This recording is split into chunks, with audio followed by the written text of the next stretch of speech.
It is the year 2016 in the 21st century, and today we still have 8 states that are celebrating the Confederacy as a holiday.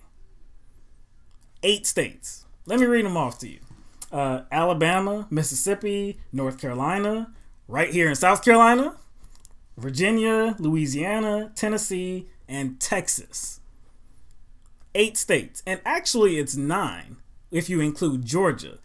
Georgia, all they did was rename their holiday as a generic. They just put state holiday. But its inception was as a Confederate holiday. They just changed the wording. Right.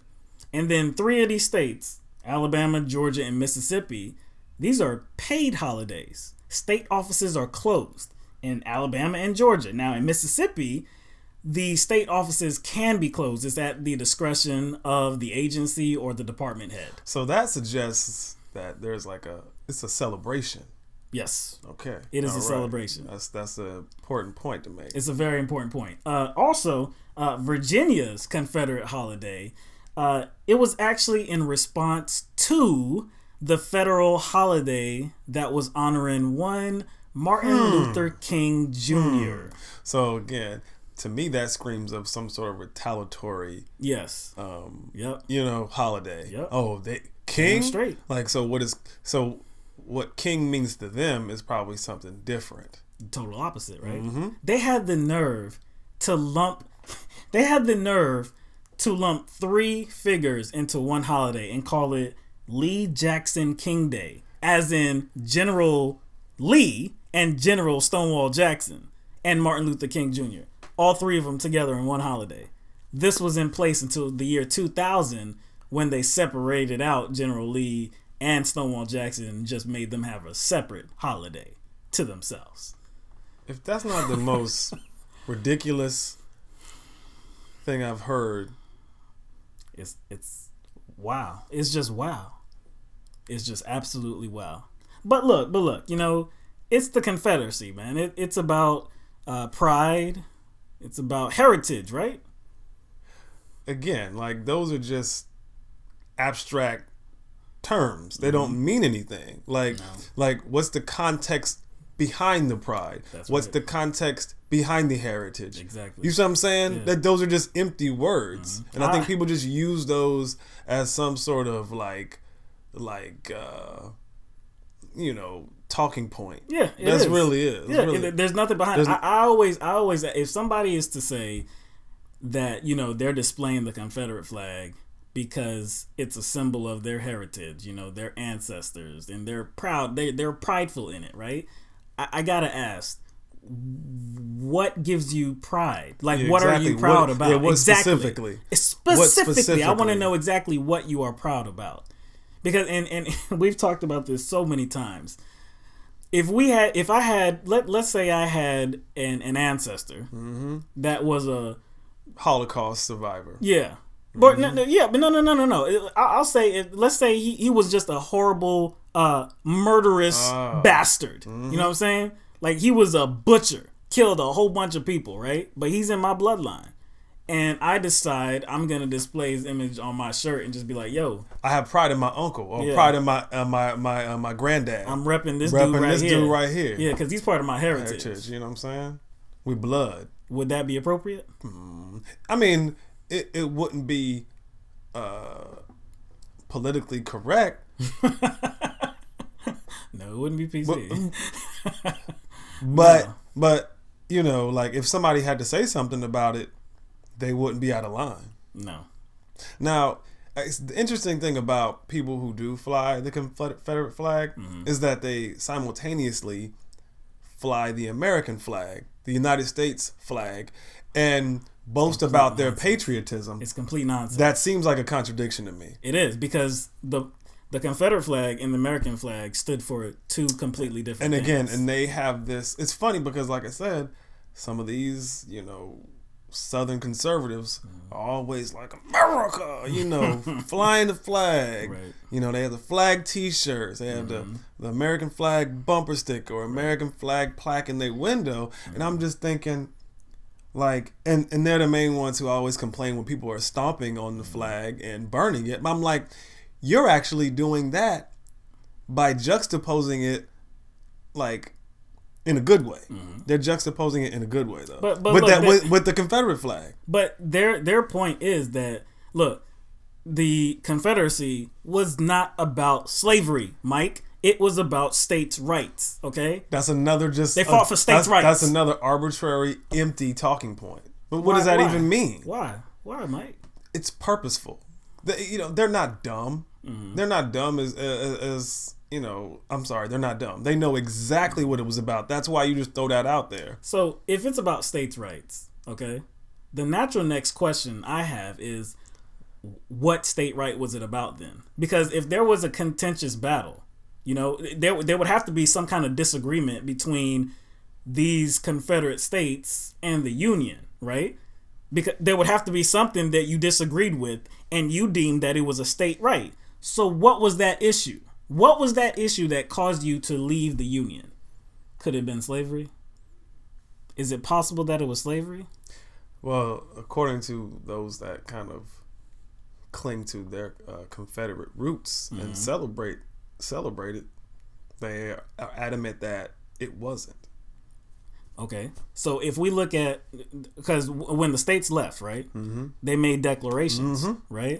It was long declarations stating why they left the Union, right? And there was one central point, right? And just so happened to be slavery. Slavery was talked about over and over and over again. It was the central reason for these states leaving the Union. So whatever these people make it out to be doesn't matter. Right. It doesn't matter. Because they're just making something up. Yeah, because they're here today in 2016, right? But the people that were actually a part of the Confederacy, they made it known why they left. Even the vice president of the Confederacy, Alexander Stephens, he had a famous speech, right, called the Cornerstone speech, right? It was long, very long speech. But there's a clip in there, which he was talking about how the notion that every man is created equally. Well, he didn't believe in that. So this is exactly what he said. Our new government is founded upon exactly the opposite ideas. Its foundations are laid, its cornerstone rests upon the great truth that the Negro is not equal to the white man, that slavery, subordination to the superior race, is his natural and normal condition. This, our new government, is the first in the history of the world based upon this great physical, philosophical, and moral truth. This truth has been slow in the process of its development, like all other truths in the various departments of science. He also said, the new Constitution has put at rest forever all the agitating questions relating to our peculiar institutions, African slavery as it exists among us, the proper status of the Negro in our form of civilization. This was the immediate cause of the late rupture and present revolution. Sounds like the man knew what he was talking about. I mean, in that he had conviction. And he believed in what he was saying. That sound very specific and detailed. And there was no question. Yeah. I have no questions after reading that. No. He detailed exactly what the Confederacy was about, right? Mm-hmm. So anybody that tries to tell you other in 2016, they're perverting the message. Yes. Right? They are essentially just like refurbishing the past in order to make themselves feel better about clinging to it. Embracing that past. Exactly. They're trying to embrace the past kind of low key. Yeah. You know what I'm saying? To act like there is something that they can feel prideful about. I mean, some people might say that, well, the United States, has a racist past. Mm-hmm. Itself. Yeah. Abraham Lincoln had some very narrow view on black people. Mm-hmm.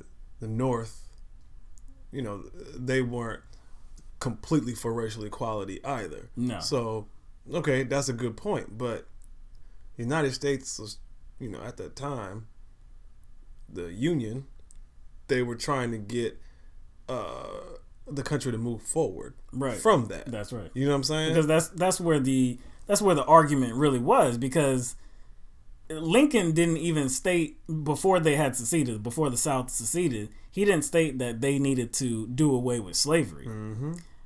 He was saying that in the expanded territories, in these new territories, that's where he didn't want the slavery to exist. And then at some point, of course, the South understood that it would affect them as well. Affect them. That's why they were against Lincoln.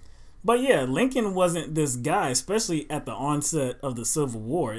It wasn't like the debate was, well, we're against slavery and you're not. His primary goal was to keep the Union intact. But again, it wasn't to end exactly. slavery. And all right, but if you just go beyond there, yes. If you go beyond that point, since then, right, you can say the United States have been trying to move beyond that. That's right. That's correct.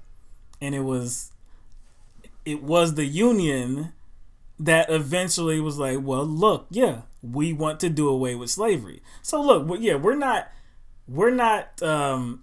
I guess ignoring America's ugly past. We're not doing that at all. A lot of travesties happened under the red, white, and blue. And we're not saying like the Union was just so pure. No, not at all. But the country we now live in is the reason why slavery is not here anymore. And isn't that accurate? Yes. It's not. If the Confederate flag won, if the Confederacy won the Civil War, can we be certain that slavery wouldn't be in existence even today? And see, that's the thing. It's like we're just talking about it from a historical standpoint. Mm-hmm. And when we talk about slavery, people tend to say, well, you need to stay out of the past. And I think that's interesting because these same people are, have this spirited nostalgia for a time and a place that sought to maintain that very thing. Mm-hmm. You know what I'm saying? To me, that's a big irony. It is. And look, there's no reason in 2016, like you said, the irony is that they don't want us to live in the past, right? These mugs and talk about slavery. And those mugs are reenacting and having state holidays for the Confederacy celebration. If anybody's living in the past, it's them. We want to be done with this whole era that kept black people suppressed. But they want to celebrate it. Yeah.